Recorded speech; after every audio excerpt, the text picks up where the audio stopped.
어느 날 작은 마을에 존이라는 젊은 철학자가 살고 있었습니다. 그는 하루 종일 서재에 틀어 박혀 책에 파묻혀 지내며 세상의 이치를 이해하기 위해 끊임없이 생각했습니다. 그러던 중 그는 우연히 백지설에 대한 아이디어를 떠올렸고 이론을 사람들에게 재미있고 흥미롭게 설명하려 했습니다. 그래서 그는 마을 사람들을 모아 큰 모닥불 주위에 둘러앉히고 흥미로운 이야기를 시작했습니다. 여러분, 우리는 모두 어린 시절에 밀랍을 주물럭거린 적이 있잖아요. 처음에는 그저 평범한 덩어리였던 것이 우리 손길이 닿으면서 새로운 형태로 변형되곤 했습니다. 마치 마법처럼 말이죠. 저는 오늘 여러분에게 우리 인간이 정신도 이러한 밀랍처럼 백지 상태로 시작한다는 이야기를 들려드릴 겁니다. 한번 잘 들어보세요. 사람들은 기대에 찬 눈빛으로 존을 바라보았습니다. 그는 이야기를 이어갔습니다. 옛날 옛적에 백지 마을이라는 이상한 곳이 있었어요. 그곳의 모든 사람들은 머릿속이 하얀 종이로 꽉 차 있었죠.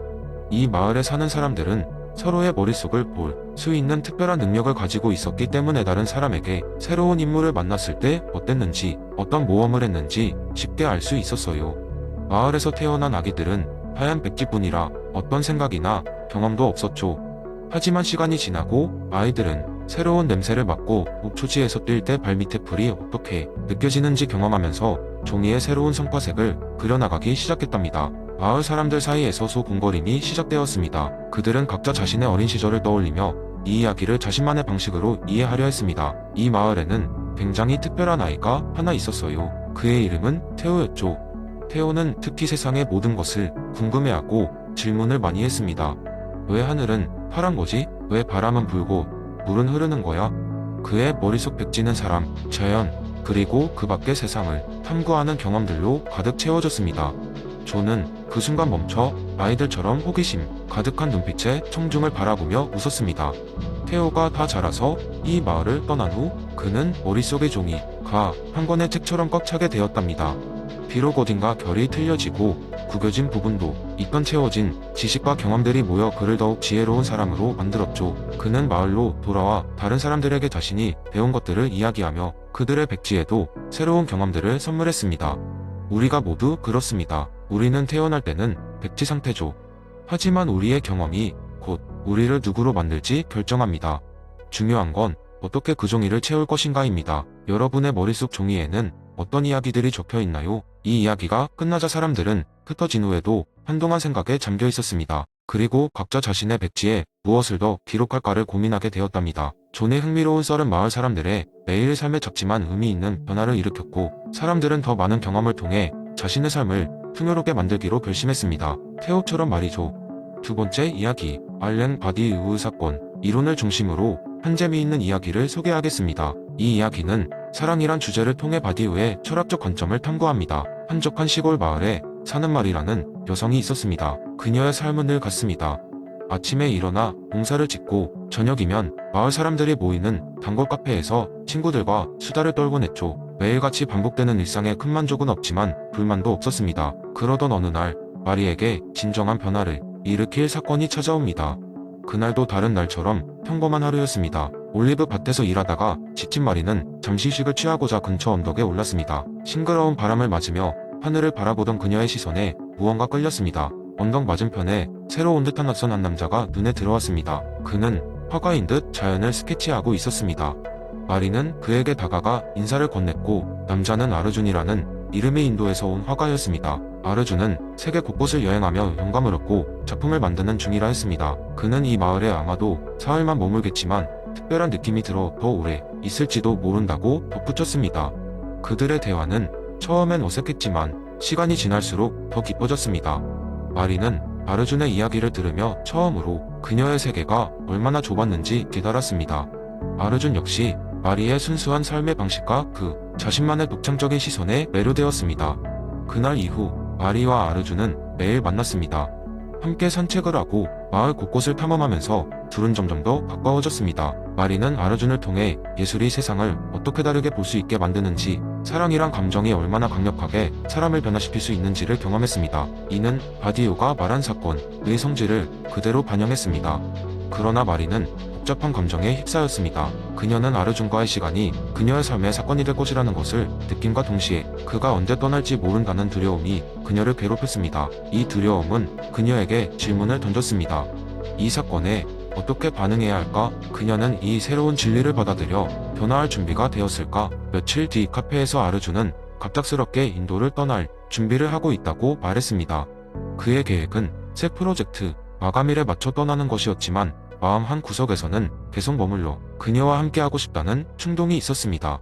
두 사람은 각자의 감정과 현실 사이 갈등을 느끼며 마지막으로 산책을 나섰습니다. 별이 빛나는 밤, 그들은 언덕에 앉아 조용히 서로의 손을 잡았습니다. 마리는 눈물을 글썽이며 자신의 감정을 고백했습니다. 아르준 또한 자신의 감정을 솔직하게 털어놓았습니다. 이 순간이 그들의 삶에서 얼마나 중요한 사건인지, 그것이 두 사람에게 얼마나 큰 변화를 가져왔는지를 설명했습니다. 그들은 단순히 사랑에 빠진 것이 아니라 서로의 존재를 통해 삶이 새로운 진리를 발견한 것입니다. 결국 아르준은 떠났지만 마리의 삶은 완전히 달라졌습니다. 그녀는 더 이상 평범한 일상에 머물지 않았습니다. 그녀는 아르준과의 사건을 통해 얻은 영감을 바탕으로 예술을 시작했습니다. 마을 사람들은 그런 그녀의 변화를 놀라워했지만 그녀는 단지 그녀의 삶의 새로운 진리들을 받아들였을 뿐이라고 말했습니다. 이 이야기는 바디우 철학의 중심에 있는 사건이 어떻게 개인의 삶을 완전히 변화시킬 수 있는지를 보여줍니다. 사건은 단순히 예상치 못한 만남이나 상황 그 이상이며, 그것을 통해 주체적 변화를 이끌어내 쉽지 않은 새로운 삶을 선택하게 하는 것입니다. 세 번째 이야기.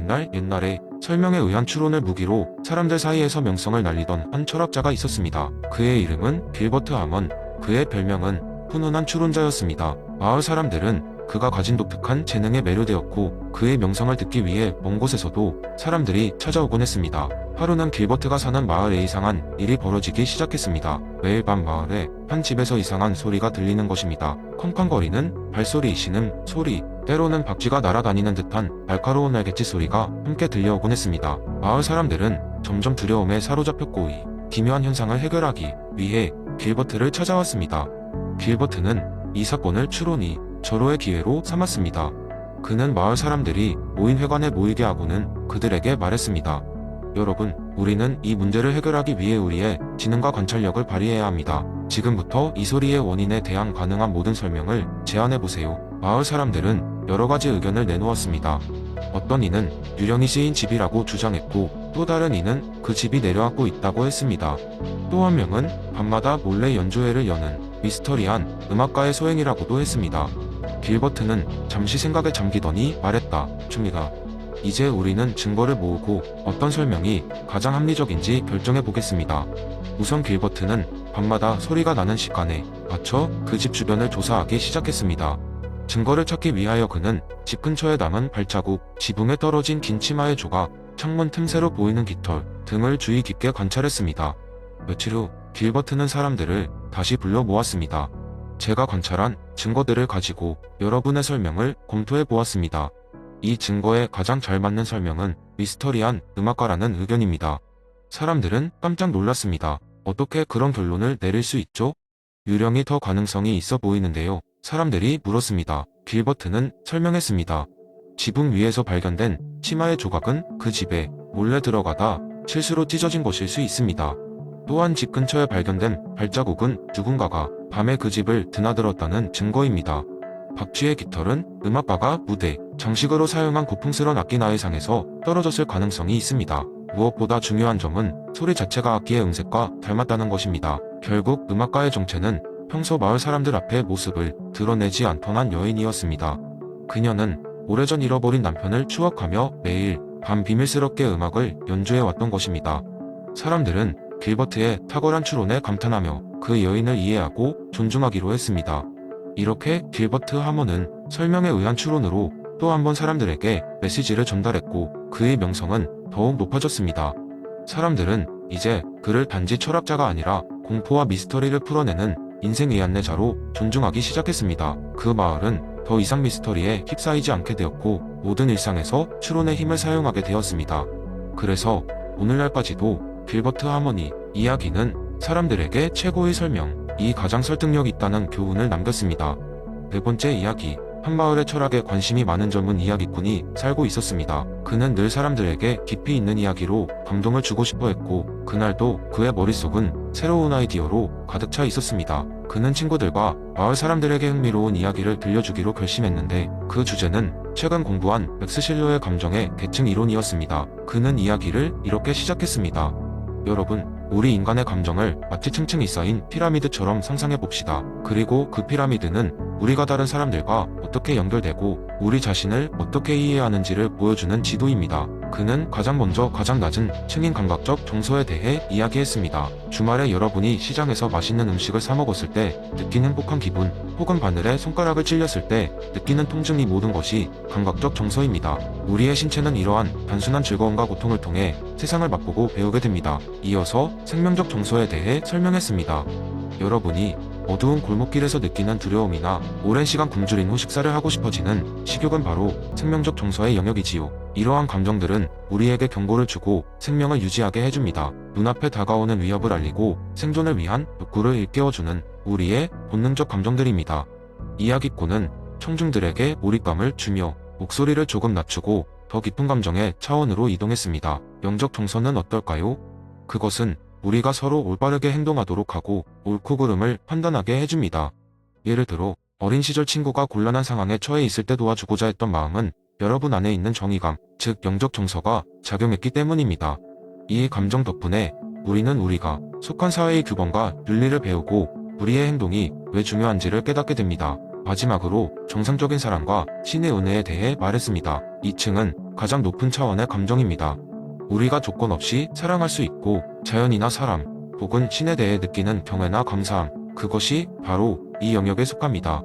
가족에 대한 사랑이나 아무 대가 없이 베푸는 자선의 기쁨이 여기에 해당되지요. 마치 이 감정은 감정을 우리를 초월하게 하고 더 큰 연결성을 찾게 해주는 것 같아요. 이야기꾼은 크게 미소 지으며 마무리했습니다. 맥스 셸러는 이 감정의 계층 이론을 통해 우리가 단순히 반응하는 존재가 아니라 경험을 통해 배우고 성장하며 서로에게 더 가까워질 수 있는 존재임을 말하고자 했습니다. 우리가 서로의 감정을 이해하고 공감하는 게 중요한 이유를 짚어주고 있죠. 그러니 오늘 하루도 여러분 마음 한켠의 높은 층의 감정을 조금 더 키워보는 건 어떨까요?